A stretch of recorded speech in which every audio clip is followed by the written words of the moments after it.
नमस्कार, आप देख रहे हैं मेरे साथ न्यूज़ इंडिया टुडे। आइए देखते हैं आज की ये खास रिपोर्ट। 2024 लोकसभा चुनाव को लेकर बीजेपी ने तैयारियां तेज कर दी हैं। इसी क्रम में मसूरी में लोकसभा चुनाव के लिए संकल्प पत्र सुझाव अभियान के तहत मसूरी में विभिन्न व्यवसाय से जुड़े लोगों से सुझाव एकत्रित किए गए। मसूरी के होटल में आयोजित लोकसभा चुनाव के लिए संकल्प पत्र सुझाव अभियान के तहत कार्यक्रम आयोजित किया गया, जिसमें टहरी लोकसभा के प्रभारी विनय रोहिला, टहरी लोकसभा संकल्प पत्र सुझाव अभियान संयोजक ज्योत सिंह बिष्ट और भाजपा युवा मोर्चा की राष्ट्रीय उपाध्यक्ष नेहा जोशी ने शिरकत की। उन्होंने कहा कि लिखित में, सोशल मीडिया के जरिए और मिस्ड कॉल से संकल्प पत्र के लिए सुझाव लिए जा रहे हैं। हर लोकसभा क्षेत्र में लोगों के सुझाव लिए जा रहे हैं। पार्टी ने 1.5 करोड़ लोगों से सुझाव लेने का लक्ष्य रखा है 2024 के चुनाव के लिए, और अगले 5 साल के लिए जनता जनार्दन का सुझाव लिया जा रहा है।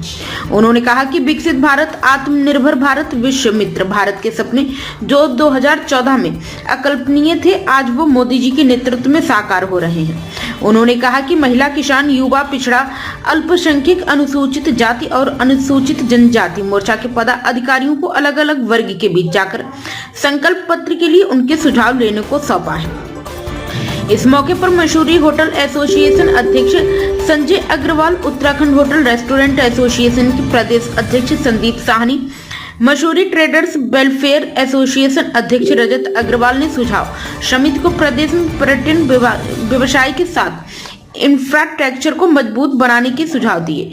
उन्होंने अन्य प्रदेशों में जीएसटी में भी दी जा रही छूट को उत्तराखंड में लागू करने की मांग की।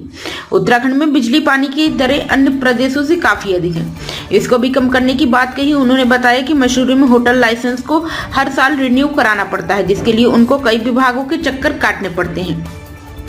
जबकि इस प्रक्रिया को सरलीकरण कर उसको ऑनलाइन किया जाना चाहिए।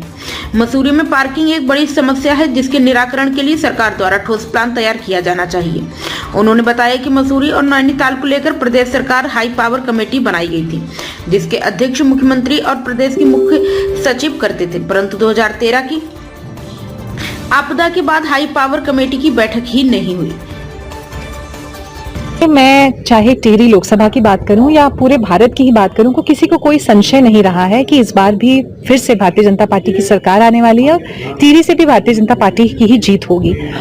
लेकिन आप देखेंगे कि भारतीय जनता पार्टी के किसी भी कार्यकर्ता में, हमारे संगठन में कहीं पर भी आपको कोई आलस्य नहीं दिखेगा, कोई अहंकार नहीं दिखेगा। आज भी हम चुनाव वैसे ही लड़ रहे हैं जैसे हम कोई भी चुनाव लड़ते हैं, और इसी क्रम में जो लोगों के सुझाव हैं, विभिन्न वर्गों की जो आकांक्षाएं हैं, इच्छाएं हैं, उनको अपने संकल्प पत्र में सम्मिलित करने का प्रयास भारतीय जनता पार्टी हमेशा करती है चुनाव से पहले, और अलग अलग वर्गों के साथ बैठने का कार्यक्रम। और आज मसूरी में जिस तरीके से हमारे जो व्यापारी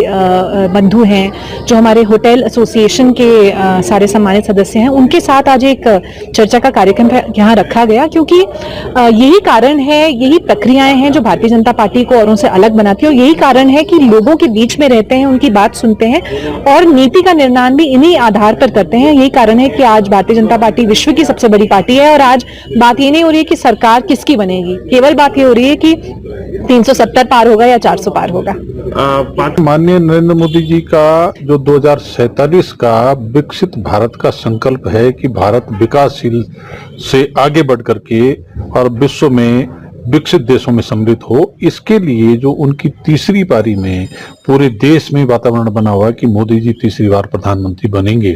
तो उसके लिए जो ये लोकसभा का चुनाव हो रहा है, उसमें पार्टी का जो संकल्प पत्र बनेगा, जो जनता से वायदा करेंगे कि हम तीसरी पारी में क्या काम करेंगे, तो इस समय मोदी जी का मानना यह है कि हम तय करें, इससे बेहतर है कि जनता तय करे कि उनकी सरकार को क्या ऐसे काम करने चाहिए जिससे 2047 में भारत को विकसित भारत की श्रेणी में खड़ा किया जा सके। तो इसके लिए मुझे टिहरी लोकसभा में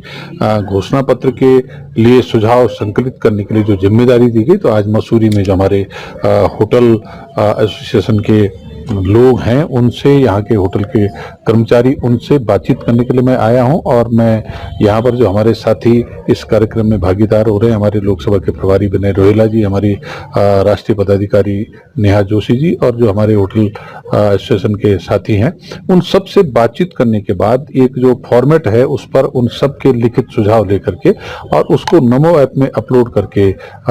दिल्ली में जो संकल्प पत्र बनाने वाली समिति वहां तक पहुंचाएंगे, ताकि जो लोगों के विचार हैं संकल्प पत्र में समाहित हो सके। मित्रों, जनता की सरकार जनता के द्वारा बने और भारतीय जनता पार्टी एक लोकतांत्रिक कार्यकर्ताओं की पार्टी, पूरे विश्व की सबसे बड़ी लोकतांत्रिक पार्टी है। तो अपनी भारतीय जनता पार्टी के द्वारा ये संकल्प लिया गया कि हमारा जो संकल्प पत्र है, हमारी जो कार्य योजना है, हमारा जो आगे के कार्य बिंदु हैं, जिनके माध्यम से सरकार अपने सुशासन को, गुड गवर्नेंस को जनता के बीच में लेकर आएगी, उसके योजना भी हमारी जनता ही सम्मानित जनता बनाए। इसी परिप्रेक्ष्य में पूरे देश के अंतर्गत और देश से लगते हुए इस क्रम में मसूरी में आज हम संकल्प पत्र के हेतु सुझाव लेने के लिए अपने कार्यकर्ताओं के बीच में हैं। यहाँ के सम्मानित जन, प्रबुद्ध जन, बुद्धिजीवी जन, व्यापारी वर्ग और विभिन्न प्रकार का वर्ग समुदाय से जुड़े हुए प्रबुद्ध व्यक्ति इस कार्यक्रम में आए। उनका मैं हार्दिक अभिनंदन स्वागत करते हुए, ये सबने बहुत अच्छे सुझाव संकल्प देने का प्रयास कर रहे हैं और इस सुझाव संकल्प को हम यहाँ से सीधा घोषणा पत्र की तरफ ले जाने का प्रयास करेंगे, ताकि वो एक आम जनता की आवाज भारतीय जनता पार्टी के लिए निर्देश बनकर उभरे।